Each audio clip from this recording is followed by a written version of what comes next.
Team India champion trophy खेलिबार रास्ता सफा। जाणीशुणी पाकिस्तान को अधिक बजेट देला आईसीसी। आईसीसी चैंपियन ट्रॉफी 2025 संपर्क में बड़ सूचना आसी। मीडिया रिपोर्ट अनुजाई आसंता वर्ष पाकिस्तान रे आयोजित हेबाकु थिबा एही टूर्नामेंट पाई आईसीसी बजेट अनुमोदन करिछि। एही कार्यक्रम पाई पाकिस्तान को आईसीसी $65 मिलियन एक बड़ भंडार खोलिछि।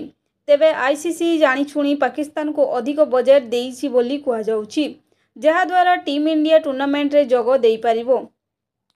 भारतीय दल चैंपियन ट्रॉफी खेलिबाकु पाकिस्तान जीवो कि नाही एथिरे संदेह रहिछि। बीसीसीआई पक्षरु एपर्यंत कौनसी मंतव्य दिया जाई नाही।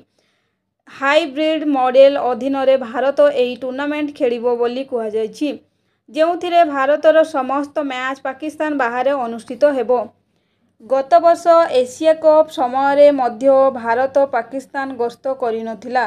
भारतर समस्त मैच श्रीलंका रे अनुष्ठित होइथिला। सेही भली जदि चैंपियन ट्रॉफी रे हाइब्रिड मॉडल अधीन रे भारत मैच खेले तेबे टूर्नामेंट आयोजन खर्च बढ़िबो। वास्तव में आईसीसी चैंपियन ट्रॉफी पाई $65 मिलियन रो बजेट अनुमोदन करिछि। एही बजेट रे पाकिस्तान बाहर किछि मैच आयोजन सहित जड़ित खर्च मध्य अंतर्भुक्त होइछि।